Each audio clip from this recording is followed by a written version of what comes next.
함께 나눌 말씀은 마태복음 28장 16절부터 20절까지 말씀입니다. 마태복음 28장 16절에서 20절 말씀 같이 읽겠습니다. 11 제자가 갈릴리에 가서 예수께서 지시하신 산에 이르러 예수를 배웁고 경배하나 아직도 의심하는 사람들이 있더라. 예수께서 나와 말씀하여 이르시되 하늘과 땅의 모든 권세를 내게 주셨으니 그러므로 너희는 가서 모든 민족을 제자로 삼아 아버지와 아들과 성령의 이름으로 세례를 베풀고 내가 너희에게 분부한 모든 것을 가르쳐 지키게 하라. 볼지어다 내가 세상 끝날까지 너희와 항상 함께 있으리라 하시니라.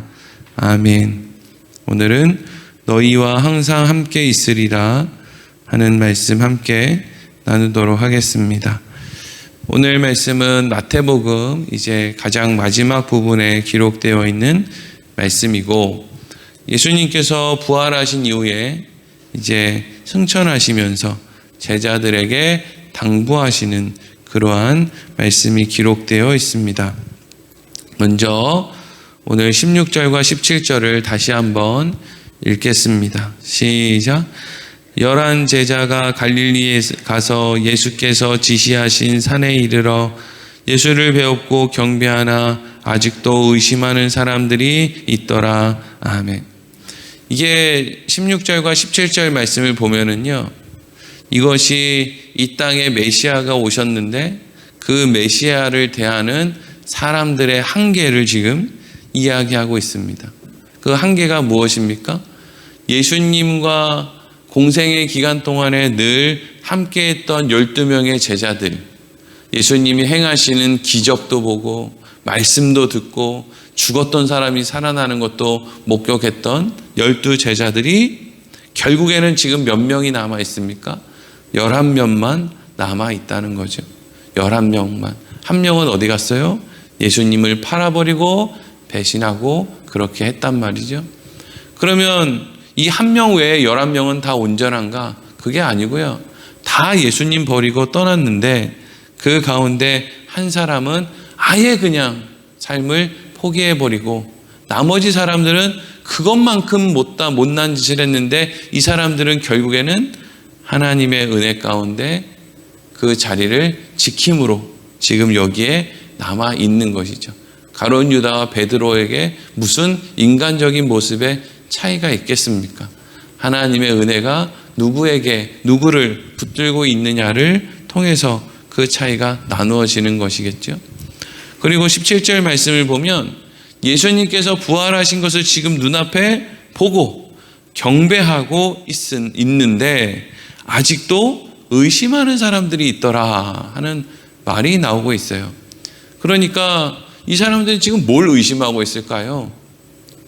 지금 눈앞에 예수님이 계신데 손에 못자국과 옆구리에 창자국을 이미 보여주셨는데 그 가운데 어떤 사람들은 예수님을 의심한다는 게 뭘 의심하는 걸까요? 먼저는 이거면 되나? 이런 걸 의심했겠죠. 예수님이 부활했다는 걸 의심할 수는 없을 거예요. 왜냐하면 지금 내 눈앞에 있으니까요. 그런데 그러면 뭘 의심하느냐? 정말 이거면 돼? 정말 예수님이 십자가에 죽었다가 살아난 거면 되는 거야? 그거면 우리가 더 이상 메시아를 안 기다려도 되는 거야? 우리 삶은 하나도 달라진 게 없는데 예수님만 왔다가 갔다가 내 호주머니에 돈이 생긴 것도 아니고 내 이마에 무슨 표가 생긴 것도 아니고 아무것도 없는데 나 이거 뭐야? 이게 뭐가 되긴 된 거야? 예수님 앞에 민망해서 묻지는 못하지만 예수님 뭐 된 겁니까? 어디 가락지라도 하나 끼워주고 가셔야 되는 거 아닙니까? 우리가 예수를 믿노라 하지만 사실 예수 안 믿는 사람하고 뭐가 그렇게 다르며 오히려 예수를 믿기 때문에 더 손해보고 더 세상에서 가슴 펴지 못하는 일들이 얼마나 많이 있냔 말이에요. 그런데 이 당시 사람들도 그랬던 것이죠. 이거면 되나 정말? 정말 로마를 이렇게 무너뜨리고 뭔가 정치적으로 새로운 왕국을 만들어 놓고 그렇게 가셔야 되는 거 아닌가? 이거면 되는 건가? 라고 하는 의심. 그리고 이 사람들은 지금 또 무엇을 의심하고 있느냐? 예수님이 눈앞에 계실 때에는 그래도 의심을 덜 하던 사람들이 언제부터 의심을 이제 더 많이 할까요? 예수님이 눈에 보이지 않게 되었을 때, 그때부터는 의심이 훨씬 더 이제 커지는 거죠. 그러니까 여러분, 이 말씀을 통해서 무엇을 지금 마태가 말하고자 하느냐? 12명의 제자 가운데 11명만 남았다? 부활하신 예수님을 눈에 보고 있으면서도 다양한 생각 속에서 의심하게 되었다라는 것은 지금 뭘 이야기하냐면, 성령님께서 우리 안에 함께 하시지 않으면 우리는 예수를 알 수도 믿을 수도 없다. 내 힘으로 믿는 거 아니다. 내 힘으로 믿는 거 아니고 내가 잘나서 믿는 거 아니다 라는 것을 지금 이야기하고 있는 거예요. 성령이 오시기 전이잖아요. 그러니까 아직도 예수님을 보고 있는데도 의심하고 있는 거죠. 그런데 성령이 임하시니까, 와, 그래서 예수님이 오셨구나. 와, 그래서 우리가 예수를 믿는 게 이렇게 중요한 것이구나. 그러니까 이 별 볼 일 없던 제자들이 이후에 다 어떻게 한다는 거예요? 순교하기까지, 죽기까지 예수님을 믿는 믿음을 놓지 않았다는 것이죠. 그리고 이어지는 말씀이 나오는데, 이게 이제 마태복음의 마지막 부분이자 많은 사람들이 또 이제 액자를 만들거나 요절로 외우는 이제 그런 말씀이죠. 18절에서 20절 읽겠습니다. 시작. 예수께서 나와 말씀하여 이르시되 하늘과 땅의 모든 권세를 내게 주셨으니 그러므로 너희는 가서 모든 민족을 제자로 삼아 아버지와 아들과 성령의 이름으로 세례를 베풀고 내가 너희에게 분부한 모든 것을 가르쳐 지키게 하라. 볼지어다 내가 세상 끝날까지 너희와 항상 함께 있으리라 하시니라. 아멘. 이게 사실 19절하고 20절을 대부분 많이 씁니다.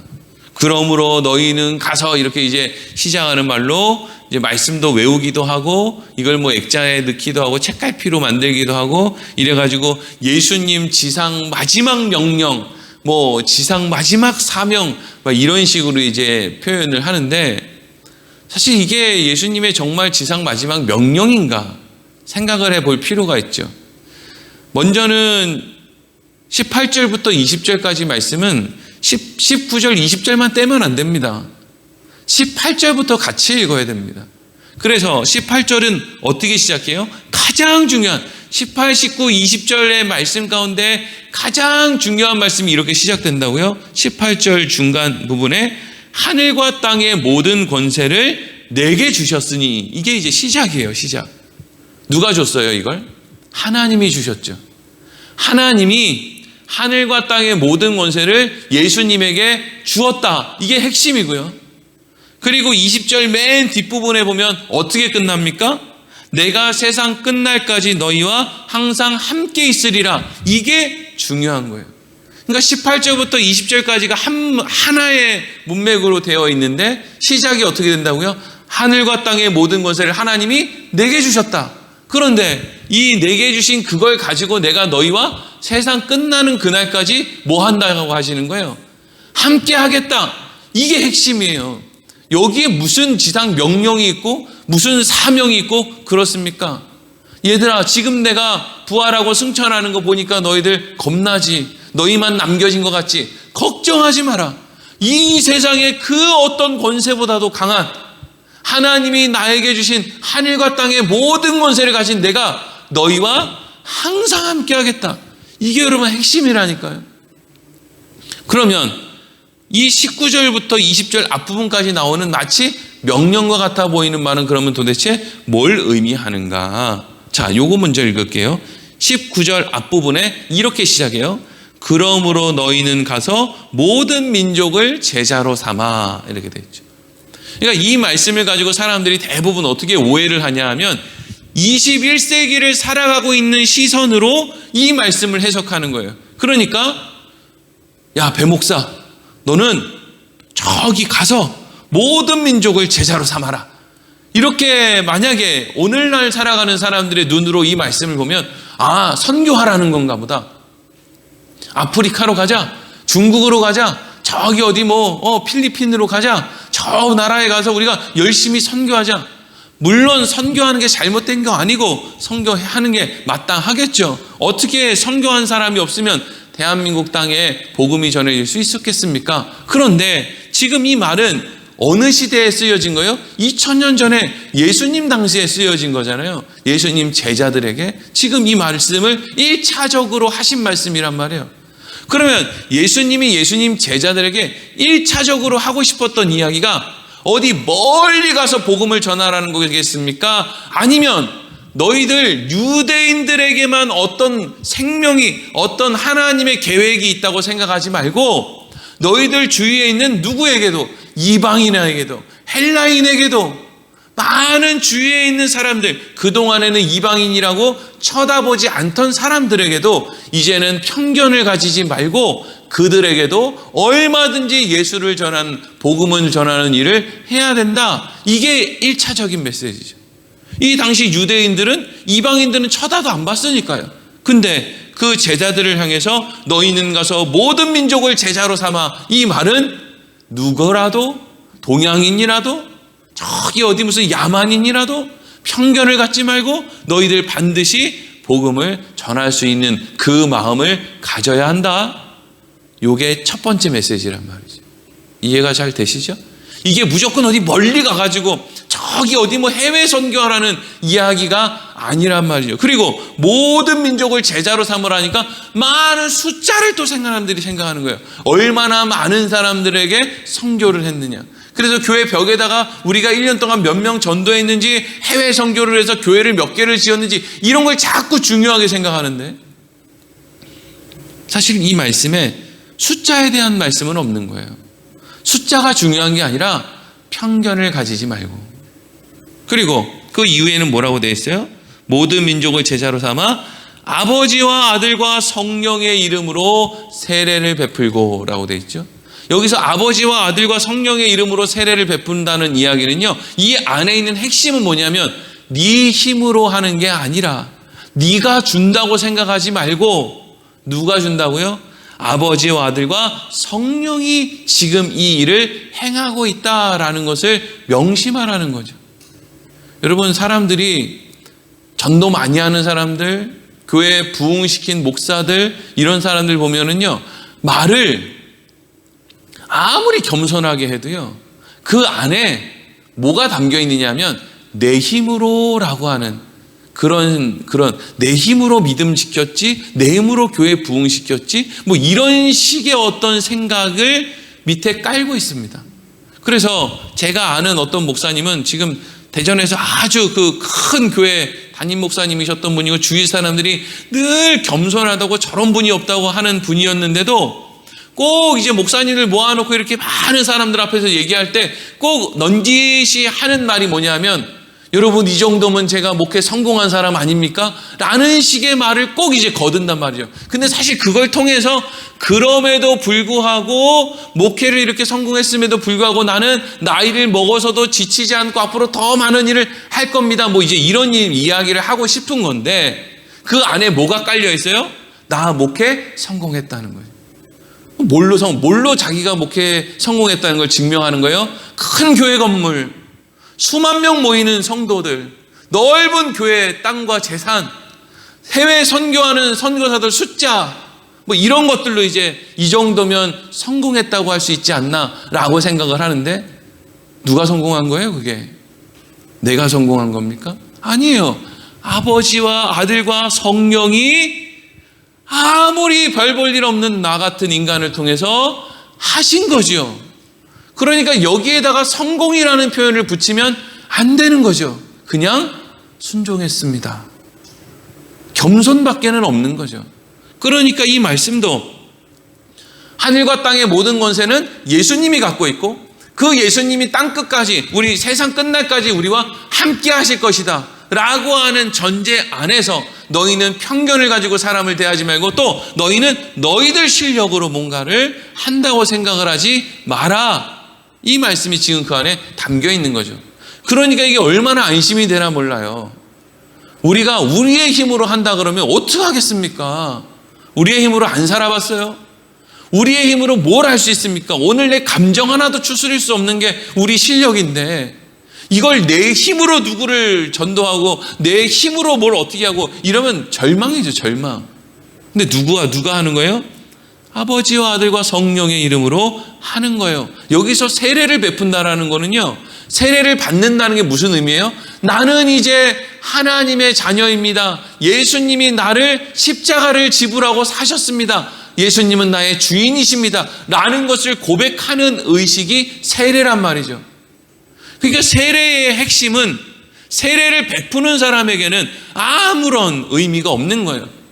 세례를 베풀기까지 이 사람을 인도하시고 늘 함께 하신 하나님의 은혜와 그리고 이 자리에 나와서 지금 하나님 앞에 자기의 신앙을 고백하고 있는 이 당사자, 이게 중요한 거죠. 그런데 이걸 많은 사람들이 오해하는 것 가운데 하나는 뭐냐 하면, 야, 우리 저기 먼 땅끝으로 가서 많은 사람들 불러다 놓고 우리가 몇 명 세례를 주는지, 나 이번에 30명 세례 줬어요. 우리 교회 이번에 50명 세례 줬어요. 이제 뭐 그런 거 이제 하자는 쪽으로 자꾸 이제 간단 말이에요. 그러려고 하니까 뭐 선교적인 교회, 일하는 교회, 열심히 하는 교회 자꾸 여기다가 이제 포인트를 둔다고요. 그 얘기가 아니란 말이에요. 그리고 20절 앞부분에 어떻게 되어 있어요? 내가 너희에게 분부한 모든 것을 가르쳐 지키게 하라, 이렇게 되어 있죠. 그러니까 모든 하나님의 말씀이 전파되는 과정은요, 나는 안 하는데 너는 해라, 이런 식으로 전파되는 법은 없죠. 내가 너희에게 분부한 모든 것을 너희가 먼저 지키고 그리고 너희가 가르치고 그리하여서 그들이 그것을 지키도록 하라는 거예요. 다른 사람이 어떤 행동을 하도록 만드는 게 얼마나 어렵습니까? 사실은요, 불가능에 가까운 거죠. 내가 하나님 말씀을 읽고 내가 내 몸뚱이를 하나님 말씀에 순종하며 사는 것도 이렇게 이게 안 되는데, 아니 이게 가능한 얘기냐고요. 내가 이걸 가르쳐서 저 사람이 지키게 하라? 안 되죠.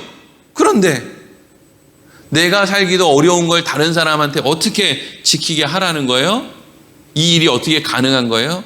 하늘과 땅의 모든 권세를 내게 주셨으니 내가 세상 끝날까지 너희와 항상 함께 있을 것이니까. 그러니까 이 일들이 가능하다는 거죠. 그러니까 이건 단순히 어디 뭐 멀리 떠나가지고 뭐 복음을 어떻게 전해서 어떻게 해라, 이런 의미가 아니란 말이죠. 자, 같은 맥락에서 이런 말씀도 있어요. 우리가 너무나 잘 알고 있는 사도행전 1장 8절 말씀이죠.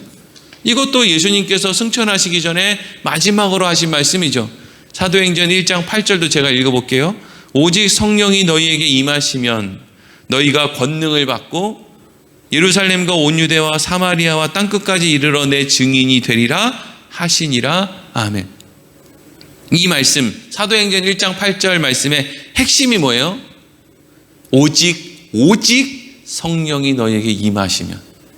그러니까 여기서 성령이 너희에게 임하신다는 것과 앞에서 지금 예수님께서 말씀하신 하늘과 땅의 모든 권세를 내게 주셨는데 내가 너희와 세상 끝날까지 함께 하겠다라는 말과 오직 성령이 너희에게 임하시면이라는 말이 사실을 따지고 보면 같은 말이죠.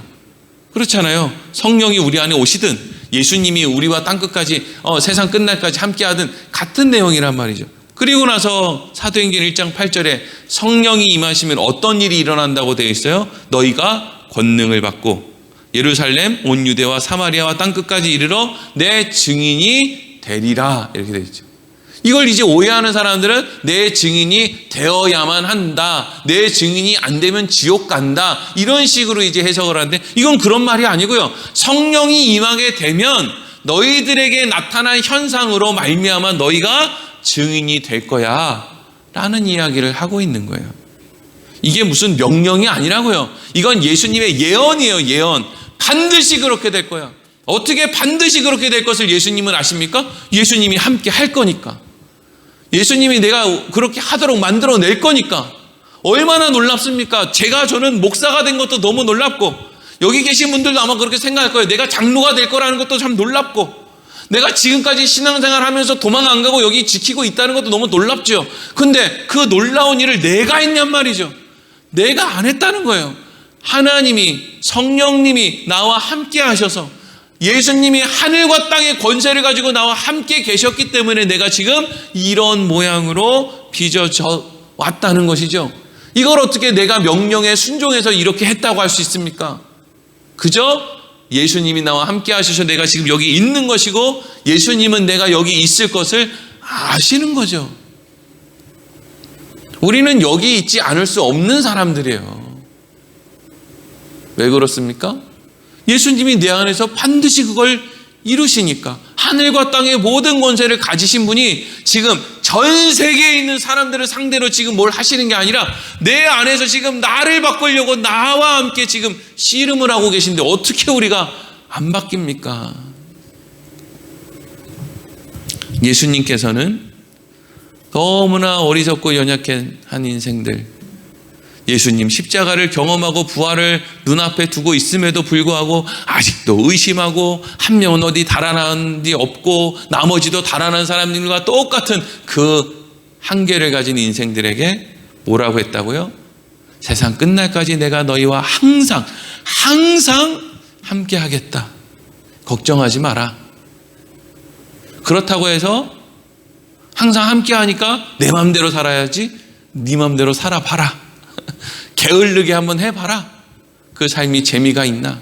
나는 너와 함께 어쨌든 하겠다. 나랑 같이 한번 해보자. 이게 여러분 마태복음 말씀의 마지막에 기록되어 있는 마지막 결론의 말씀이지.